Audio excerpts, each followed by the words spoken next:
اعوذ اعوذ باللہ من الشیطان الرجیم، بسم اللہ الرحمن الرحیم۔ اللہ تبارک و تعالیٰ کے نام سے شروع جو بڑا مہربان اور نہایت رحم کرنے والا ہے۔ پوری دنیا پر حکومت کرنے والا ایک ایسا بدبخت بادشاہ جس کو اللہ تبارک و تعالیٰ نے ایک لنگڑے مچھر کے ہاتھوں قتل کروا دیا۔ دنیا کی تاریخ میں ایسے بہت سارے بدبخت بادشاہ اور فرعون گزرے ہیں جن کو ان کی دولت اور بادشاہت کے نشے نے مغرور بنا دیا اور وہ خود کو خدا کہلوانے لگے اور خدائی کا جھوٹا دعویٰ کر بیٹھے، اور پھر اللہ تبارک و تعالیٰ نے جو اس کائنات کا حقیقی مالک ہے اور جو وحدہ لا شریک ہے، اس نے ان جھوٹے خدائی کے دعوے داروں کو دنیا کے لیے عبرت کا نشان بنایا۔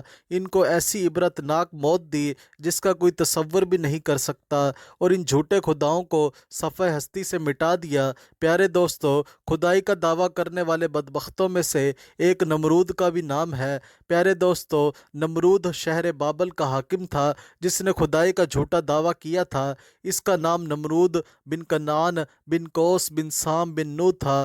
دنیا میں صرف 4 ایسے بادشاہ گزرے ہیں جنہوں نے پوری دنیا پر حکمرانی کی ہے، جن میں سے 2 بادشاہ ایسے تھے جو مسلمان تھے، جن میں سے ایک کا نام حضرت سلیمان علیہ السلام اور دوسرے کا نام حضرت ذوالقرنین علیہ السلام ہے، اور 2 کافر حکمران ایسے تھے جنہوں نے پوری روئے زمین پر حکمرانی کی۔ ان میں سے ایک کا نام نمرود اور دوسرے کا نام بخت نصر تھا۔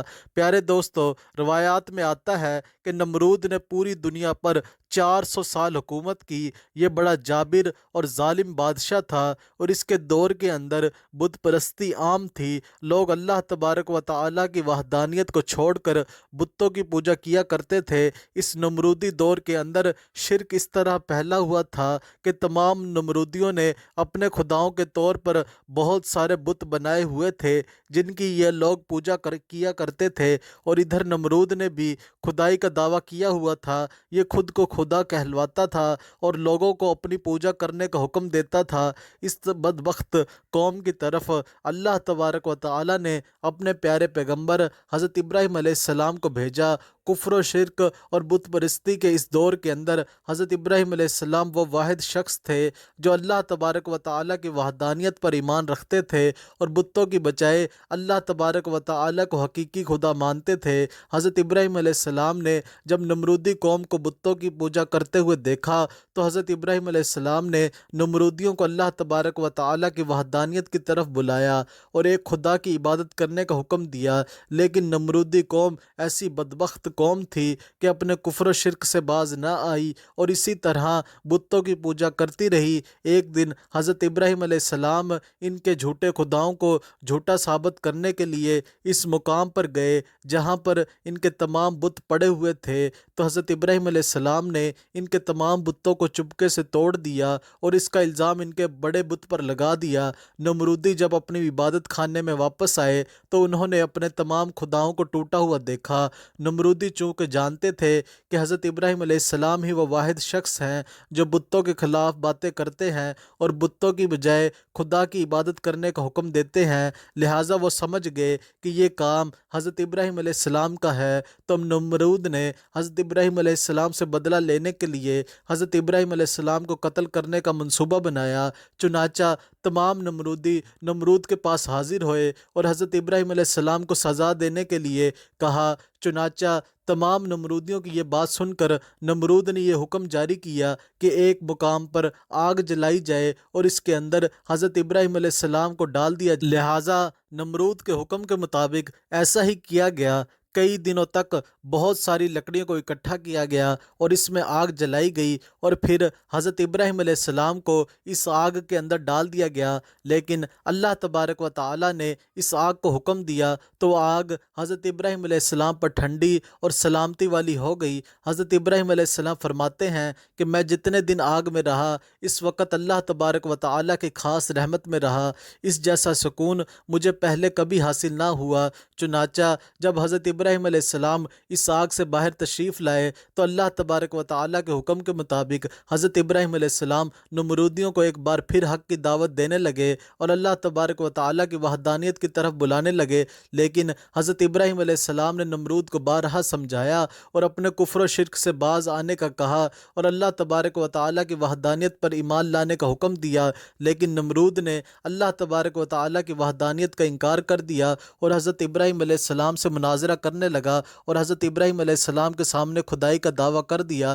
نمرود نے حضرت ابراہیم علیہ السلام سے سوال کیا کہ تیرا رب کون ہے؟ تو حضرت ابراہیم علیہ السلام نے ارشاد فرمایا کہ میرا رب وہ ہے جو زندگی اور موت دیتا ہے۔ اس پر نمرود تکبر سے مسکرایا اور کہنے لگا یہ تو میں بھی کر سکتا ہوں۔ چنانچہ نمرود نے 2 قیدیوں کو بلایا جن کو سزائے موت ہو چکی تھی، ان میں سے ایک قیدی کو نمرود نے آزاد کر دیا اور ایک کو پھانسی لگا دی، اور اس طرح نمرود حضرت ابراہیم علیہ السلام سے کہنے لگا کہ دیکھو ایک کو میں نے زندگی دے دی اور ایک کو میں نے موت دے دی۔ اس طرح نمرود حضرت ابراہیم علیہ السلام کے سامنے اپنی باطل دلیلیں پیش کرنے لگا اور یہ دعویٰ کرنے لگا کہ حقیقی خدا میں ہوں، بتا تیرا خدا کون ہے؟ تو اس وقت حضرت ابراہیم علیہ السلام نے اس بدبخت نمرود کی عقل کے مطابق کہا کہ میرا رب وہ ہے جو سورج کو مشرق سے طلوع کرتا ہے اور مغرب میں غروب کرتا ہے۔ اگر تو سچا خدا ہے تو سورج کو مغرب سے طلوع کر کے دکھا۔ چنانچہ حضرت ابراہیم علیہ السلام کی یہ بات سن کر نمرود کا رنگ اڑ گیا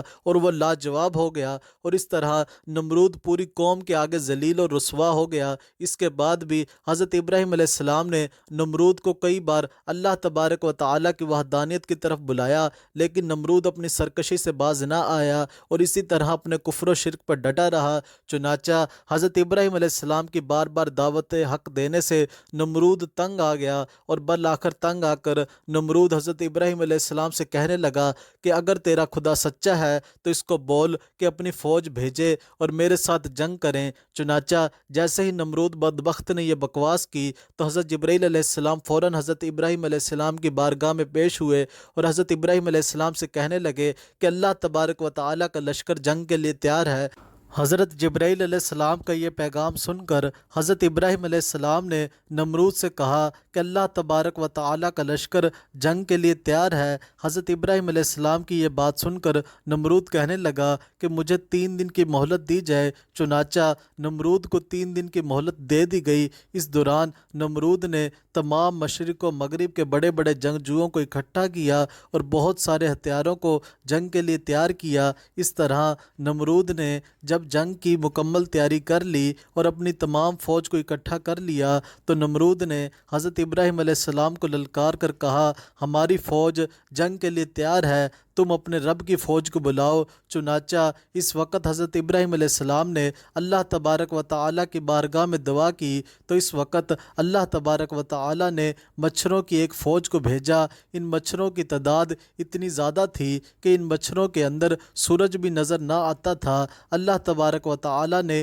ان مچھروں کی فوج کو نمرودی فوج کے اوپر مسلط کر دیا تو یہ مچھر دیکھتے ہی دیکھتے نمرودی فوج کا گوشت کھا گئے اور ان کا خون پی گئے۔ تمام نمرودی فوج کی ہڈیاں ہی ہڈیاں باقی رہ گئی۔ چنانچہ اس دردناک منظر کو دیکھ کر نمرود اپنے محل کی طرف دوڑا اور اپنی بیوی کے کمرے میں چھپ گیا۔ اس دوران ایک لنگڑا مچھر نمرود کے محل میں داخل ہوا تو نمرود نے اپنی بیوی سے کہا کہ اس مخلوق نے تمام فوج کو ہلاک کر دیا۔ چنانچہ اسی گفتگو کے دوران وہ لنگڑا مچھر اللہ تبارک و تعالیٰ کے حکم سے نمرود کی ناک میں داخل ہو گیا اور نمرود کے دماغ کو چاٹنے لگا۔ جب وہ مچھر نمرود کے دماغ کو چاٹتا تو اس سے نمرود کو اتنی تکلیف ہوتی کہ نمرود اپنے سر کو دیواروں پر مارتا۔ اس طرح اللہ تبارک و تعالیٰ کے حکم سے وہ لنگڑا مچھر نمرود کے دماغ میں کئی دنوں تک رہا۔ نمرود نے اپنے محل میں یہ حکم جاری کر دیا کہ جو بھی محل میں داخل ہو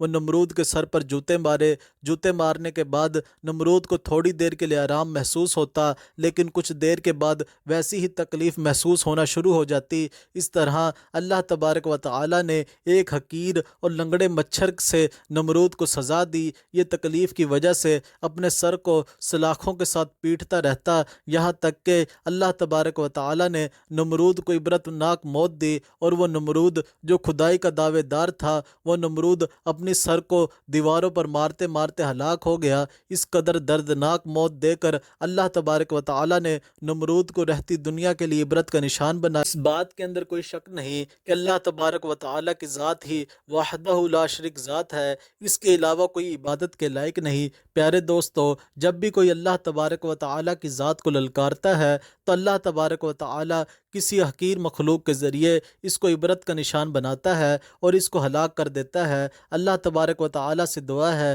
کہ اللہ تبارک و تعالی اپنی بارگاہ میں عاجزی اور انکساری کے ساتھ رہنے کی توفیق عطا فرمائے، اور اللہ تبارک و تعالی اپنے پیارے حبیب حضرت محمد مصطفیٰ صلی اللہ علیہ وسلم کی محبت کے اندر جینا مرنا نصیب